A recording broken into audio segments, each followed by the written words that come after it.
మా ఊరాలెల్లమ్మ తల్లి మమ్ముగా పాడుమా కల్పవల్లి మా బాణాల ఎల్లమ్మ తల్లి మా బాలాల ఎల్లమ్మ తల్లి మమ్ముగా పాడుమా కల్పవల్లి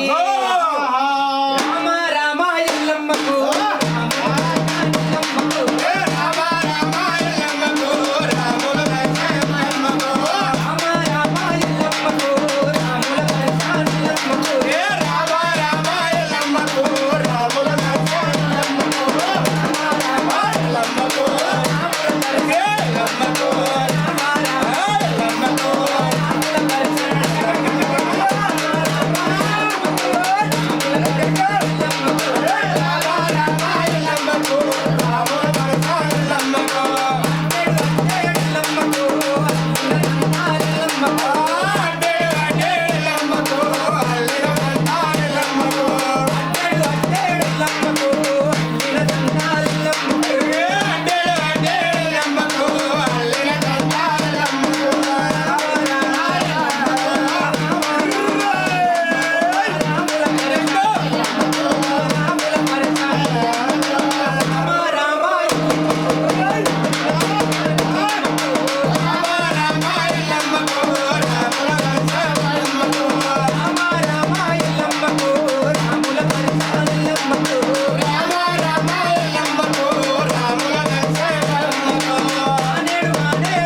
అక్క పేరు మర్చిపోయినవరా అక్క పేరు చెప్పుకోడు అరుణాకర్ 1 2 3 టేక్.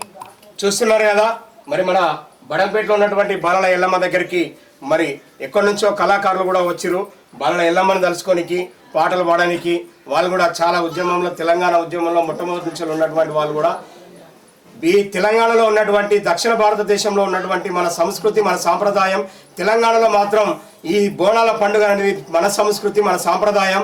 ఈ పూజలు కూడా బైన్లోళ్ళు పోతరాజులు మన బైన్ల వాళ్ళు ఎక్కువ పూజలు చేస్తారు కాబట్టి ఆ బైన్ల వాళ్ళతోటి పూజలు చేసుకున్నటువంటి కార్యక్రమము ఈ తెలంగాణ సాంప్రదాయ సంస్కృతి కాబట్టి ఆ దేవతలు కూడా ఏడుగురు అక్కయ్యళ్ళు 7 దేవతలు కూడా మరి బైన్ల వారితోటి పోతరాజు వాళ్ళతోటి ఈ ఆషాఢ మాసంలో ప్రతి ఇంట గడపన పూజలు చేస్తూ ఉంటారు కాబట్టి ప్రతి గుళ్ళో చేస్తూ ఉంటారు కాబట్టి మనం చూస్తూ ఉంటాం. హైదరాబాద్లో కూడా మహంకాళమ్మ టెంపుల్లో చూసుకున్నా కానీ ఇంకా ఇక్కడ పోషమ్మ గుళ్ళ కాడ చూసుకున్నా కానీ ఎక్కడ చూసుకున్నా కానీ మన పూజారులు ఉంటారు. ఆ పూజారులు కూడా ఈరోజు బయటికి వస్తూ ఉన్నారు. ఇది మా సంస్కృతి మా సాంప్రదాయం తాతల ముత్తాతల నుంచి వస్తున్నటువంటి సాంప్రదాయాన్ని ఈ సంస్కృతిని కనుమరుగా చేస్తూ ఉన్నారు. ఈ సంస్కృతిని మేము వెలుగు తీయడానికి కోసం ఇకపై కూడా చెల్లదని చెప్పేసి మన ముందుకు వస్తూ ఉన్నారు. కాబట్టి దాంట్లో భాగంగానే ఈ పాట ఆట మాట కూడా ఆ తల్లుల దీవెన నుంచి పుట్టుక వచ్చింది. శ్రమ చేస్తున్నప్పుడు కష్టపడుతున్నప్పుడు ఆ శ్రమను మర్చిపోవడం కోసము ఆ తల్లిని దీవిస్తూ తల్లిని వేడుకుంటూ కూడా పాటలు పాడుకున్న సందర్భంలో వచ్చినటువంటి కళాకారులు ఇప్పుడు ఆ కళాకారులు కూడా ఒక పాట పాడు వినిపిస్తారు.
కరుణించరావమ్మ తల్లి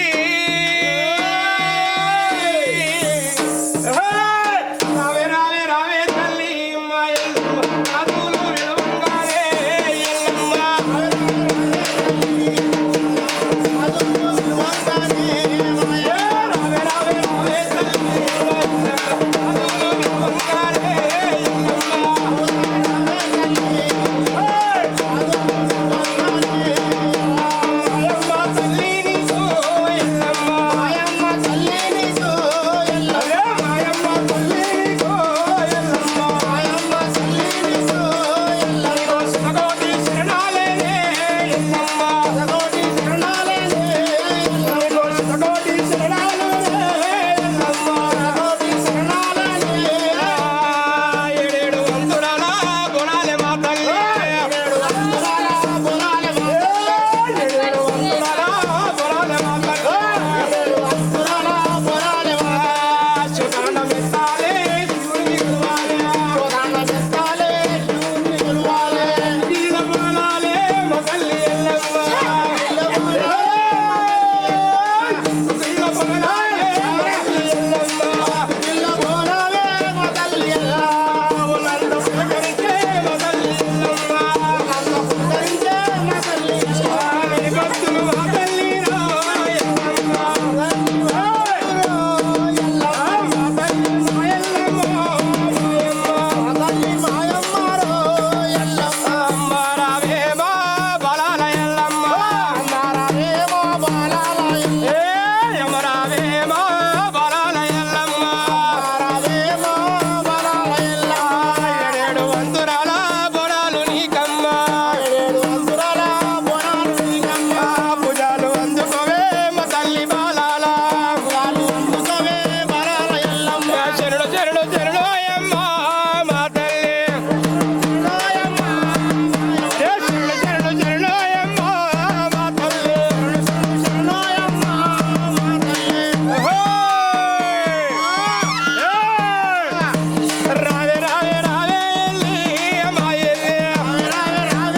కదా ఇప్పటిదాకా జరిగినటువంటి మన ఆషాఢ మాసం సందర్భంగా బడంగపేటలోని బాలల ఎల్లమ్మ తల్లి దగ్గర జరుగుతున్నటువంటి ఈ సంబరాలు బోనాల పండుగ మరి ఎవరిని మెసిలిచ్చినా కూడా ఈ తల్లి యొక్క అందరికీ దీవెనలు ఇచ్చింది. పిల్లలు ఇచ్చిందని చెప్పి కోరుకుంటూ అంటా ఉన్నారు. ఇంకా మిగతా వాళ్ళు అనారోగ్యంగా ఉన్న వాళ్ళు కూడా మేము ఆరోగ్యంగా కొద్దిగా కుదుట పడుతున్నామని చెప్పేసి కూడా కొంతమంది చెప్తా ఉన్నారు. ఇట్లాంటి మన బాలల ఎల్లమ్మ తల్లిని అందరూ కూడా ఇక్కడికి వచ్చి తల్లిని మరి కోరుకుంటారని కోరుకుంటూ ఇక్కడ ఉన్న భక్తులు కూడా అందరూ కూడా కోరుకుంటా ఉన్నారు. ఈ 4 వారాలు కూడా ప్రతి వారం మంగళవారం నాడు బోనాలు తీస్తూ ఉంటాము. ఖచ్చితంగా చివరి రోజు కూడా భారీ ఎత్తున కూడా ఈ బడంగపేటలో ఎల్లమ్మ గుడి దగ్గర భారీ ఎత్తున కార్యక్రమం కూడా ఏర్పాటు చేస్తామని ఇక్కడ భక్తులు చెప్తా ఉన్నారు. మీరు మిగతా చుట్టుపక్కల ఉన్న వాళ్ళు కూడా మరి ఇక్కడ బాలల ఎల్లమ్మ దగ్గరికి వచ్చి మీ బాలల ఎల్లమ్మ దీవెనలు తీసుకుంటారని కోరుకుంటారని ఇక్కడ ఉన్న పూజారులు భక్తులు ఇక్కడ ఉన్న వాళ్ళందరూ కోరుకుంటున్నారు. చూస్తూ ఉండండి.